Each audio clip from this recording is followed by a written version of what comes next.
And it's noon here in Ventnor City, New Jersey, and 9 a.m. in Sacramento, California. And this is news that you can use from CarEdge for Tuesday, October 3rd, with, well, me, Ray, and not Zach, still not Zach. Justise, sitting in one final day this week for, well, Zach, who promises that he will be back tomorrow. How are you feeling today, Justise? I am feeling well. I do not sound as well today as I did yesterday, but I feel even better. So, well, we can live with your voice this way. I see nothing wrong with your voice. Yeah, I always have problems with my voice, so whatever. This is just a different problem with it. And may I say, before we get started, last week I mentioned the reason Zach wasn't here was because he was at Clickbait University working on his doctoral thesis. And apparently, based on today's headline that Zach posted, the car market in America is ruined. Not just ruined now, but ruined forever, ladies and gentlemen. I believe that he was awarded his doctorate just based on that thumbnail and headline. He is tomorrow. He will be referred to as Dr. Shefska. Dr. Clickbait. Him too. I don't know. If it's ruined forever, are we going to have a show after today? Yeah. What's the point? It's ruined forever. All right. Well, I'm good. See you. What do you think? Do you think we should dig in and try and figure out why it's ruined forever? Yeah, he's Dr. Doom. That's what we'll call Dr. Doom. Dr. Zachary Doom. Let's dig into why things are never going to go back to normal, why we're all just screwed. And I think we can start with the automotive news article about the sales gain. Hyundai, Kia are killing it. Mazda's killing it. And you read this: Toyota, Honda, Hyundai, Kia rack up more U.S. sales gains in September, Q3. Analysts expect U.S. light vehicle sales to rise 13 to 14% in September and 15 to 16% in Q3 as retail inventories improve and fleet shipments rebound. My God, they are rebounding. Were fleet sales down at some point? Not recently. Yeah, I feel like fleet sales have been kind of up. By the way, does this spell the end of Tesla as Toyota, Hyundai, Honda, Kia rack up more and Tesla lost sales or missed their target? And they didn't lose sales; they missed their target. Is that does this mean the end of Tesla? And ICE vehicles are going to reign forever. And maybe that's why the car market in America is ruined forever. I don't know. But you read this, and that headline alone paints like the rosiest picture for the automobile industry. And it's a rather long article, as if you want to scroll down, people can see. I mean, and there's some really interesting information in here. Kia has been outselling Hyundai for the past 5 months, and they outsold Hyundai again last month, which, realistically is pretty amazing when you think about it, because Hyundai is like the mother brand, and Kia was the stepchild, and now the stepchild is outperforming the mother, which is fascinating stuff. Their sales were up, 17% through the year? Yeah, so it was 16.9. So 17%. And with Mazda up 26. Look at that. And one of the differences between Mazda and Hyundai Kia, if I may, is that Mazda dealers, and you can verify this better than I can, but Mazda dealers tend to be more willing to discount their product than Hyundai Kia dealers. Is that not the case? I would say Mazda dealers are absolutely willing to discount their product. They're willing to work with customers. Hyundai is becoming very reasonable.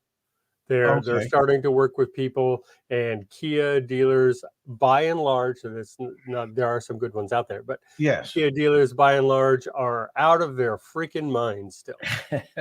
Yeah, I don't. Yeah, they're just like, oh no, $10,000 markup, and you're like, but you have 30 of them sitting right beside me. They're like, that's fine. That's still markup. Um, so yeah, I agreed. I was very surprised to see this, but look at that Genesis, 20, 23.9%. Genesis is moving. And what surprises me about the numbers for Hyundai, Kia, and Genesis, because Genesis is part of the Hyundai Kia brand family. Mhm. Um, we know about the quality issues that Hyundai and Kia have had. We know about engine issues that they've had in the past. We know recently that just what was it, 3 million or 3.3 million Hyundai Kia vehicles were recently recalled for Yep. potential fire issues. And part of the recall was to inform folks who own those vehicles to not park them in their garage until the recall has been taken care of.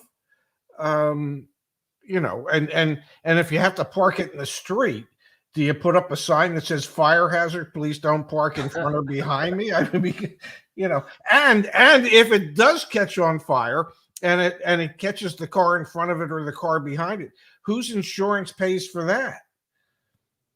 Just out of curiosity. I'm probably the one that started the incident, I would assume. I don't don't. know. I And don't then know. maybe, I don't know. Yeah. maybe perhaps, you have a really bright attorney, and he'll say, "Well, let's just sue Hyundai Kia." Yeah, I would think that would as be the way that would eventually work out. I don't know though. Does a recall protect them from those kind of lawsuits? I don't know. I really don't know.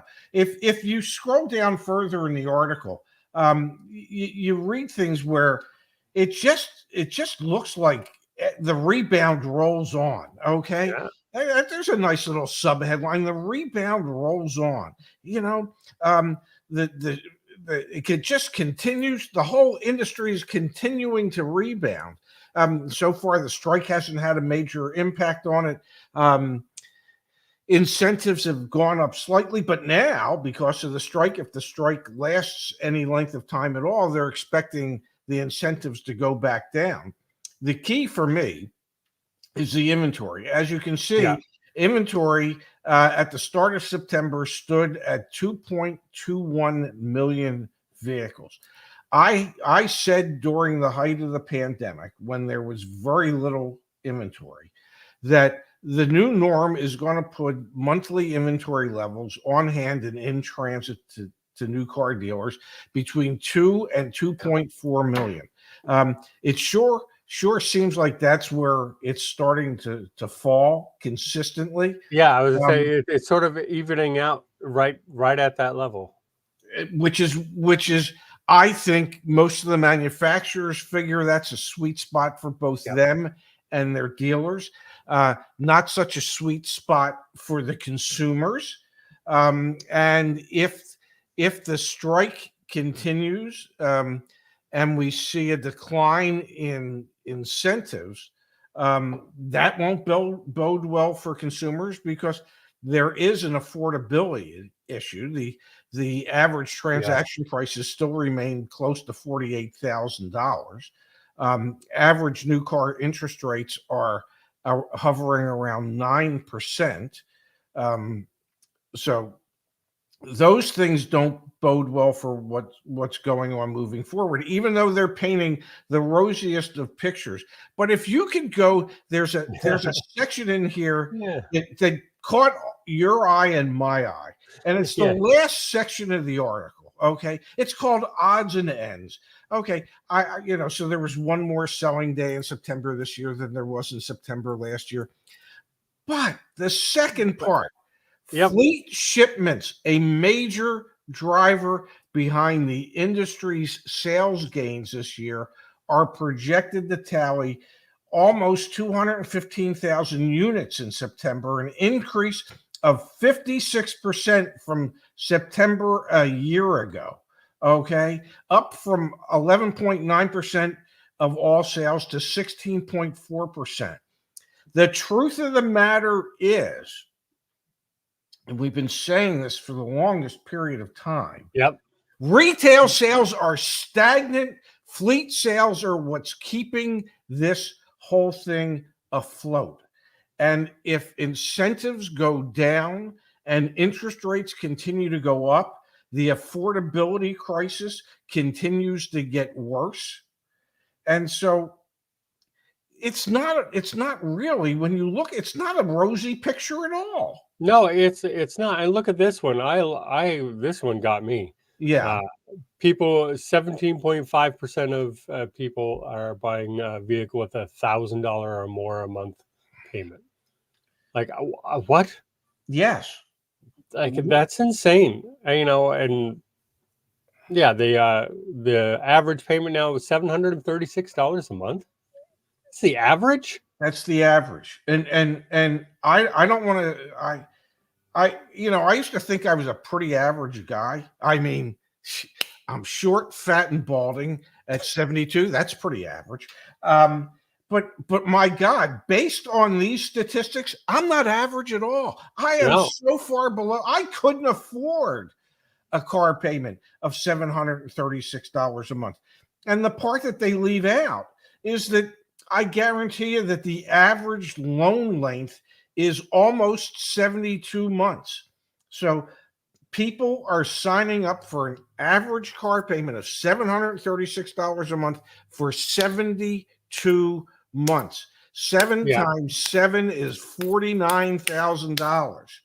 Okay. 7 times 36 is what? Another $2,300? $51,000 worth of payments Yep. people are signing up for. If I did my math correctly. Did I do my Yeah, math correctly? I believe so. Okay. I was trying to follow along in my head, but I have a calculator beside me that I could have used. I do though. Look, Ray, I do this all with people all day long on the consult calls and Yes. everything else when people are looking at their payments. And some of them, I want the lower payment because I don't know what's going to happen. So I'm going to extend it out to 72 months. And every single time I show them, here's the total finance charges in 60 months, Yes. and here's 72 months. Like, it is insane how large that difference is for people. And, most people I can get to understand. I get you want a lower payment. Maybe go for a cheaper car then. If you're not sure how the future is going to shake out for you. I totally get that. And that's Yes. responsible. But what's not responsible is to then turn around and, put, 30% more into financing for that extra 12 months. Like, that's insane. Don't do that. Well, as you know, salespeople are trained to talk to people about a monthly budget, a monthly payment, not about the price of the car, not about the ultimate cost of the car, just what that monthly payment is, how that fits into your monthly budget. And people have to take the time to do the math to see what that difference is. And yes, I agree with you. It means in many cases that you look at a less expensive vehicle. At a certain point, with the vast majority of the population no longer in a position to be able to afford these type of car payments, that means that those of us who want to get around, like Vespas and scooters and electric bikes, it will become like the Philippines. Well, we talk about Manila. I guarantee you, there's more than a few dozen motorcycles and motor scooters running around the streets in Manila. Look, I have a car and I still have an electric scooter that I do use, on short little trips. But here's the key to this. When you look at places like Manila and a lot of the foreign countries where scooters and motorcycles and Vespas and things like that are really popular, what it proves is that they're viable means of transportation. Yeah. Oh, yeah. That a big sedan, which, well, hell, nobody builds anymore, or an even bigger van or SUV or pickup truck isn't really what people need in order to get around. And so, if push came to shove, if all you needed was a Vespa to get around, maybe at a certain point in time, that's what you'll buy, and not a giant ass pickup truck. Wait, I'm supposed that would be a big ass pickup truck, Yeah. or a big ass SUV. Um, they're nice, they're beautiful, they're gorgeous, they're unnecessary. Well, yeah, I don't think America's at the point of need. I think we're still definitely at the point of want. I want this. Yes, You don't have $1,000 payment because you need that vehicle. You have it yes, because you want that vehicle. You can get a cheaper one. Someone here said, that I've seen 84 months is the thing. Look, I've seen 96 and 120 months too. yeah, That doesn't mean that's something that you go do. Like, yeah. I definitely feel like if you can't afford it at 60 months, you should probably, responsibly look at a cheaper vehicle. Oh, absolutely. And when you say, that we're a country that buys based on want, not need, it reminds me of literally when I had my golf store, and I did have a golf pro shop for a period of time. And people used to come in, and when the Big Bertha Woods were all the rage, people would come in and they go, man, do I need this? I don't know. Do you want it? They go, well, yeah, I want it. I said, well, let me tell you, I'm in the want business. I'm not in the need business. You don't really need this, but you really want it. So if I may make a suggestion, what's that? Well, whip out that damn credit card of yours and let's get these suckers out on the golf course.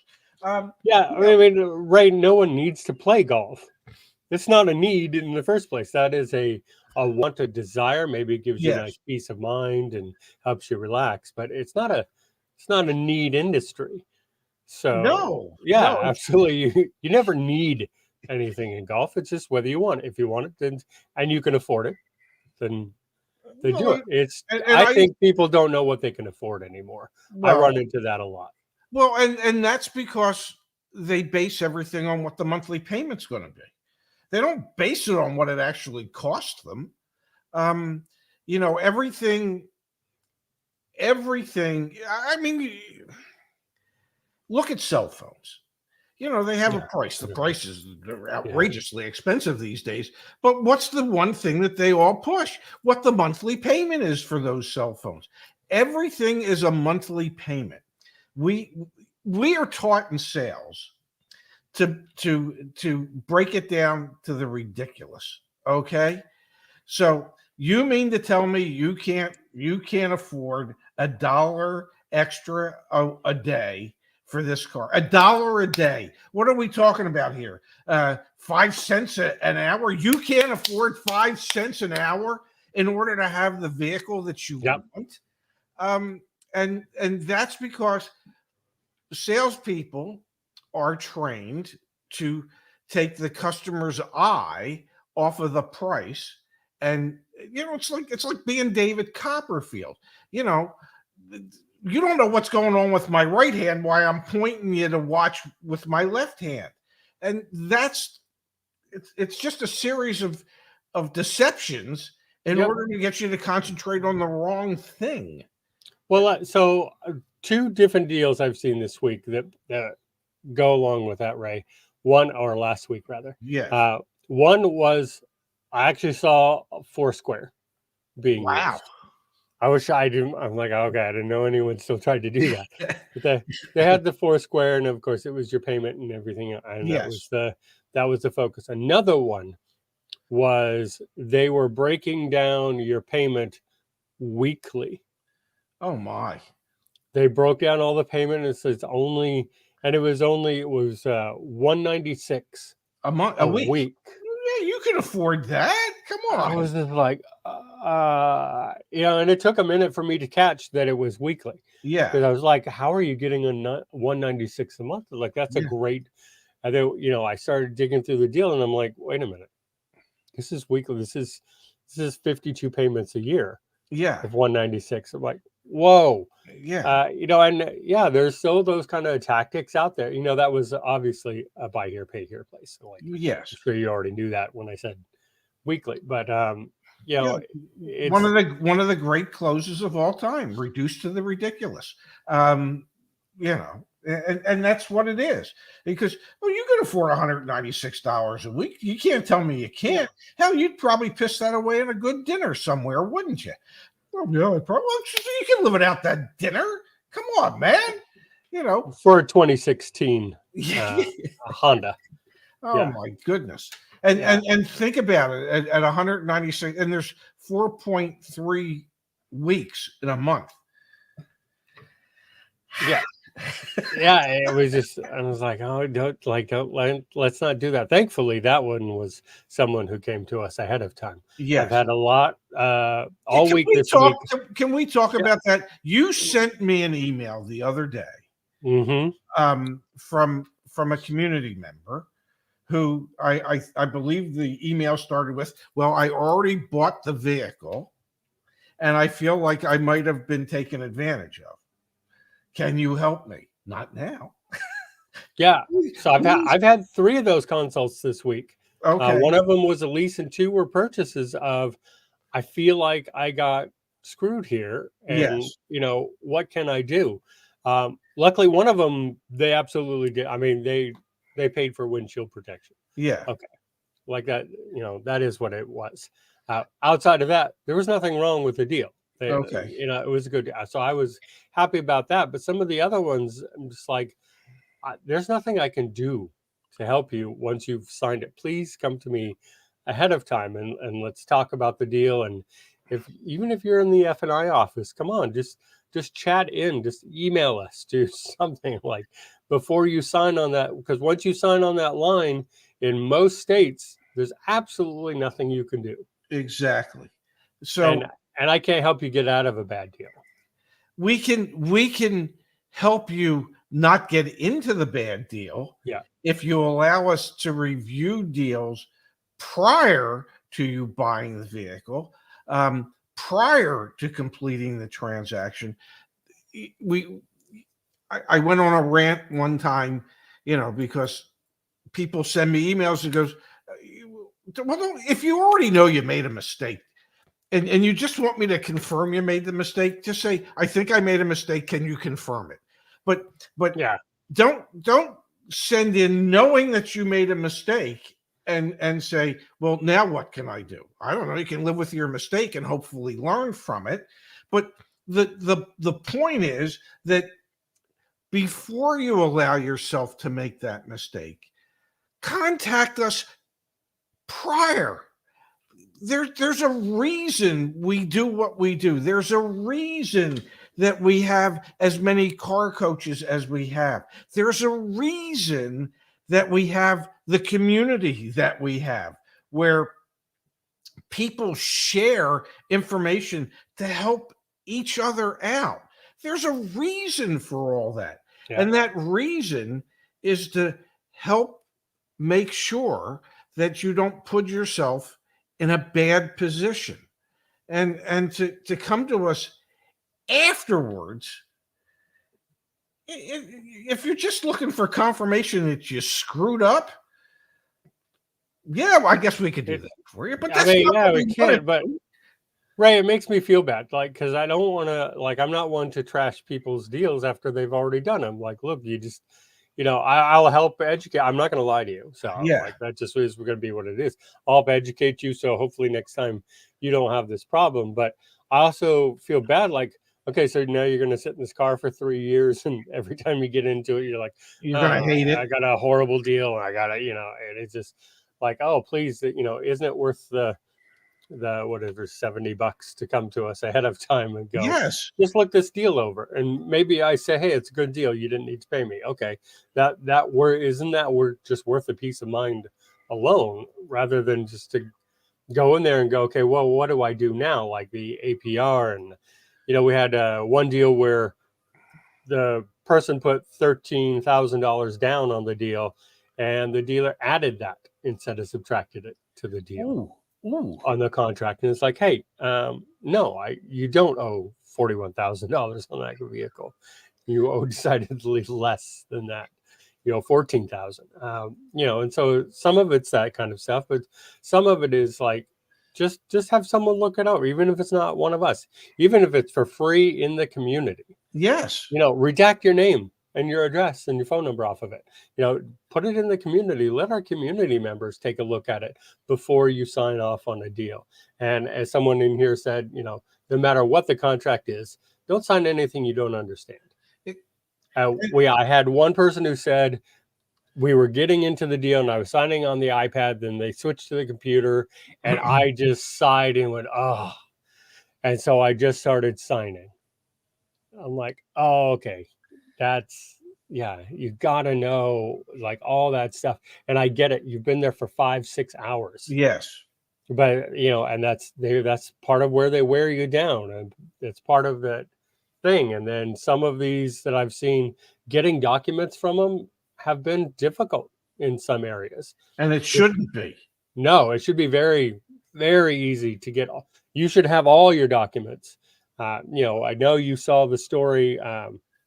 The hunter helped the lady who paid cash and had no paperwork for it. Yes. And, you know, luckily she got out of that and got into, you know, something much better. But, you know, how you pay for it and get no paperwork and the dealership's just refusing to give you anything. What do you do at that point? I mean, contact us, but, you know, or a lawyer. If you are in the finance office finalizing the purchase of whatever it is you're buying, and there's something you don't understand, there's something that you're not 100% sure of, time out. Yeah. Just take a time out, damn it. You know, and unlike the NFL, you know, where you're only given 3 timeouts and a half, as a car buyer, you have as many timeouts as you need. Okay? Anytime you feel confused, anytime you feel like you don't understand it, time out. Okay? We need to go over this. You need to explain it to me like I'm 5 so I can understand it. Okay? Because right now I don't. So until I completely understand it, we can't move forward. It is incumbent upon you as the customer to stop the process, protect yourself, and don't feel bad about it, because you're the one that's going to be on the hook for all the money. Yeah, Kimberly used to get on me all the time. She's like, "Oh, you advise people to be one of those customers." And I'm like, "You're damn right I do, Kimberly." Like I say, if you don't understand it, stop and don't move on from that until it's fully explained to you. Read every single word of every single contract, and if that makes the F&I person sit there and get antsy and they want to move on to the next deal and they want, okay, so that's fine. Like you've already spent 5 hours there. Spend 7 hours there if it's what it takes for you to go through every line and understand the contract in full. And if you've got to get on the phone and call someone and say, "Hey, what does this mean?" Then do that. That's fine. You know, can I help? I'll ask Jennifer. Can I help John Cipolla out? Because apparently John, he missed the he missed the show the other day. Yeah, Kimberly decided that she wanted to do her own YouTube channel. I believe she's supposed to be starting this week if she hasn't started already. So as I said on Friday, we love her and we miss her and we wish her nothing but the best, and we want her to have nothing but success, and there will be times that she will be on our channels again, and I am sure there will be times where I will be on her channel. It was a decision that Kimberly made, that she just really wants to be able to concentrate with helping people understand F&I to the best extent that they can. So, John, go back and watch the end of last Friday's show. And because last Friday, the reason I I talked about it was because I saw one of your messages in the chat, like, well, tell us where Kimberly is. And apparently you had tuned out by then. So I apologize that, I don't have your email, so I couldn't email you directly, but that's where Kimberly is. We miss her, we love her, we wish her nothing but the best. And so now you know. Yeah, I'm excited for her channel to start. I'm excited to get it out there. I know we will have lots of collaborations with her. So, Absolutely. she'll be around, just doing her thing on her own terms. Yes, as they say. So yes, good for her. Not that our terms were bad, but no, but sometimes you just want to do, I get it. Yours, and you want to not worry about, somebody else's business and everything else. Oh, yeah, that's fine.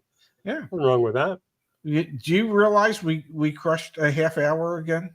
Yeah. Well, hey, first we got to a couple of these. Yeah. Yeah. Fly Chomper Fly. God bless him. At this rate, Fly Chomper, it's like what, 20 cents an hour? Yeah. No.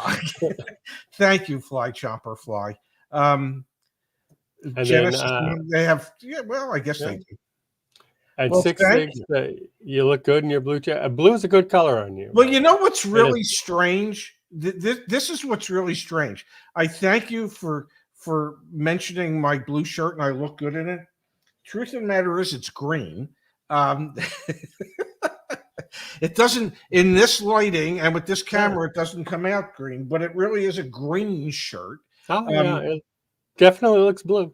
I know. Yeah, it looks great. But it also looks good in the green that it really is. Teal, yes, very good, Mark. It's more tealish than anything. And you and I talked about it yesterday. This is part of my carbon to cobalt collection of shirts that I found. This guy, I love their clothing, and I love it that I spent way too much over the, and I got an email from them this morning that says, we realized we were missing something. Oh, it's you. You haven't placed an order in a while. Like what? 3 weeks?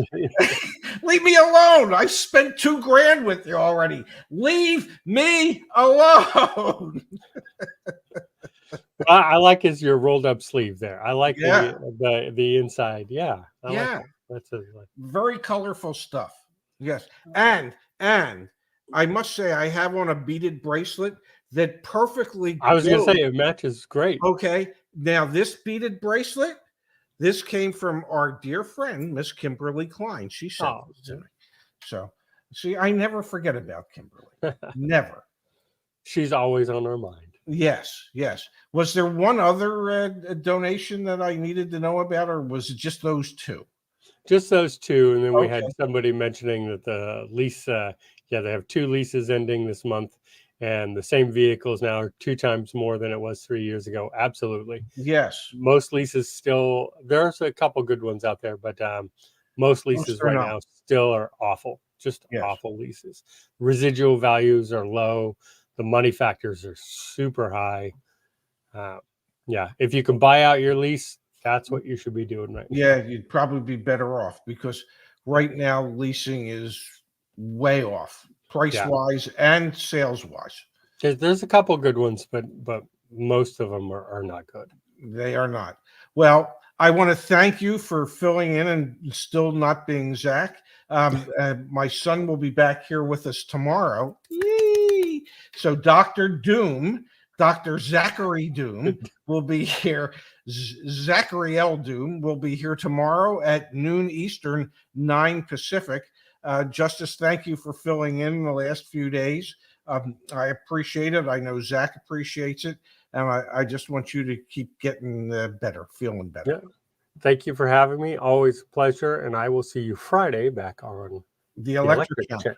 Absolutely. Yeah. Thank you, everybody, for being here. We'll see you back here tomorrow.